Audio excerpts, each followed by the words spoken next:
Welcome to another C1 Advanced ESL-lounge reading lesson video. Today we will be reading about the evolution of cuisine and 4 different critics' arguments about the major trends shaping how we eat today. Let's begin with some vocabulary. Advocate. A person who publicly supports or recommends a particular cause or policy. Authenticity. The quality of being real or true. Commodities. Raw materials or primary agricultural products that can be bought and sold. Culinary. Of or for cooking. Eclipsed. Made something seem less important or successful by comparison. Overshadowed. Exhilarating. Making one feel very happy, animated or elated. Thrilling. Fetishization. The act of making something the object of excessive attention or obsession. Fraught with, full of unpleasant things such as problems or dangers. Gastronomy. The practice or art of choosing, cooking, and eating good food. Heartening. Making you feel cheerful and encouraged.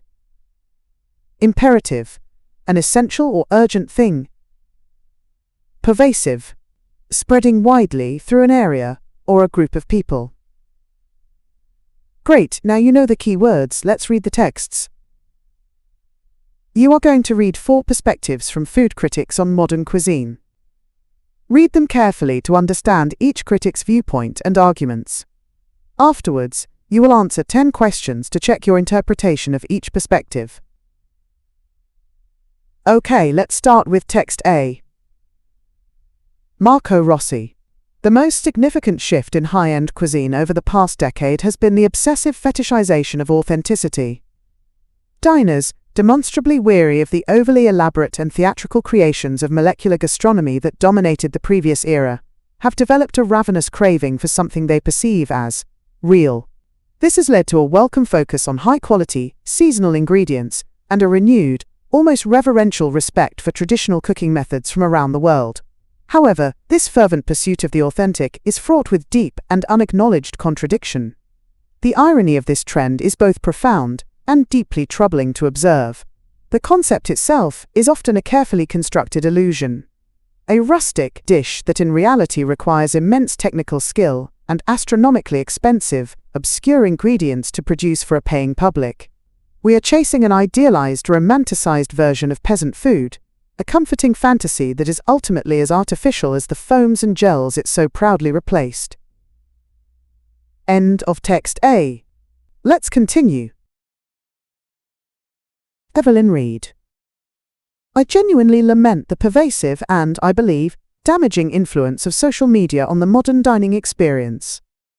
The unspoken imperative to create visually spectacular, Instagrammable dishes has, in far too many kitchens, completely eclipsed the fundamental importance of flavor, texture, and temperature. Chefs are now practically forced to think like food stylists or graphic designers, prioritizing vibrant colors and quirky, photogenic presentation over the simple, profound pleasure of a perfectly cooked piece of fish served without fanfare. This shift has fundamentally altered the relationship between cook and diner, reducing culinary artistry to mere visual spectacle. The private, sensory act of eating has been insidiously transformed into a public performance for an unseen digital audience. Diners are no longer just consuming a meal, they are generating content for their followers, their phone cameras working overtime before they have even taken a single bite. This trend is producing a generation of undeniably beautiful but tragically soulless dishes. End of text B. Let's continue. Kenji Tanaka. What I find most heartening and creatively stimulating is the dramatic rise of true culinary globalization, not in the sense of bland, homogenized international chains, but in the exciting and unpredictable fusion of different culinary traditions by daring chefs. The most innovative chefs today are culinary nomads, borrowing fermentation techniques from Japan, complex spice blends from India, and acidic ingredients from Peru to create something entirely new and exhilarating. This fearless experimentation represents a genuine democratization of culinary knowledge, breaking down centuries-old barriers between food cultures. This dynamic cross-pollination of ideas is a direct and conscious rejection of the rigid, old-world gastronomic rules that dictated cooking for centuries. It is an authentic reflection of the interconnected, multicultural nature of our contemporary society. Critics who complain that this leads to a dilution or loss of tradition are missing the point entirely. Cuisine has never been static. It has always evolved through cultural exchange and migration. End of text C. Let's continue. Olivier Dubois. The farm-to-table movement has, without a shadow of a doubt, been the most profound and genuinely positive development in modern cuisine. For decades, both chefs and diners were completely and blissfully disconnected from the source of their food, viewing ingredients as mere commodities that appeared magically at the kitchen door. This movement has painstakingly re-established that vital, almost sacred link between the land and the plate. It has forced chefs to become advocates for local producers, to understand the subtle rhythms of the seasons, and to treat their ingredients with a degree of respect that was previously absent. This is not just a passing trend. It is a fundamental and necessary shift in philosophy, a move towards a more sustainable and ethical way of eating. It has also, incidentally, made our food taste immeasurably better. A carrot pulled from the earth that morning has a vibrancy of flavor that its refrigerated, jet-lagged counterparts simply cannot match. Okay, time for a few questions to check your understanding. Question 1.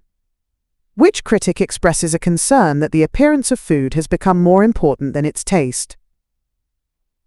Pause the video now to think about your answer. The correct answer is B. Evelyn Reed. The text states that the need for visually spectacular dishes has eclipsed the fundamental importance of flavor. Question 2. Which critic argues that a perceived return to simplicity is not as straightforward as it seems? Pause the video now to think about your answer. The correct answer is A. Marco Rossi. The text says a seemingly simple, rustic dish is a carefully constructed illusion that requires immense technical skill. Question 3. Which critic views the mixing of global food cultures as an exciting and natural progression? Pause the video now to think about your answer. The correct answer is C. Kenji Tanaka. The text argues that those who dislike this fusion are missing the point, because cuisine has always evolved through cultural exchange, which is a natural progression.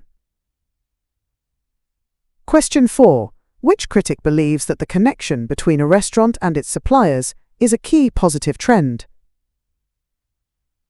Pause the video now to think about your answer. The correct answer is D. Olivier Dubois.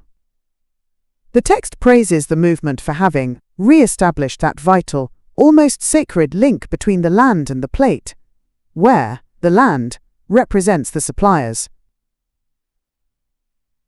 Question 5. Which critic argues that modern cooking rightly reflects an increasingly interconnected world?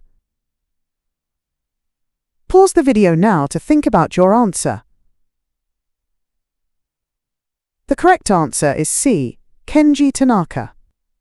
The text states that culinary fusion is an authentic reflection of the interconnected, multicultural nature of our contemporary society.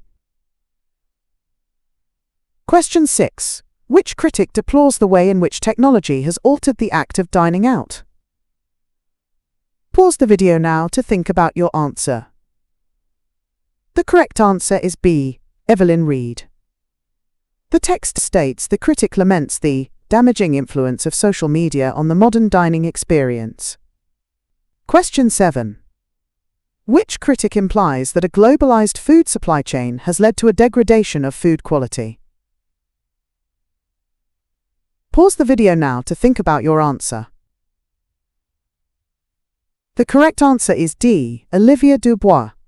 The text makes this point by comparing the flavor of a fresh carrot to its refrigerated, jet-lagged counterpart, implying the globalized, transported version tastes worse. Question 8. Which critic argues that a popular food trend is based on a nostalgic fantasy rather than historical reality? Pause the video now to think about your answer. The correct answer is A. Marco Rossi. The text claims we are chasing an idealized, romanticized version of peasant food, a comforting fantasy. Question 9. Which critic expresses a negative view of a previous, overly scientific style of cooking? Pause the video now to think about your answer. The correct answer is A. Marco Rossi. The text says diners are weary of the overly elaborate and theatrical creations of molecular gastronomy. Question 10. Which critic dismisses concerns about cultural dilution as misguided? Pause the video now to think about your answer. The correct answer is C. Kenji Tanaka. Critics who complain that this leads to a dilution or loss of tradition are missing the point entirely. This shows that Kenji Tanaka dismisses concerns about cultural dilution as misguided. Let's quickly summarize the lesson. On this screen you can review the main points of the text and the key vocabulary. Finally, here are a few discussion questions. Feel free to share your thoughts in the comments below. Thanks for watching this ESL Lounge video. Don't forget to subscribe for more lessons, and we'll see you in the next one.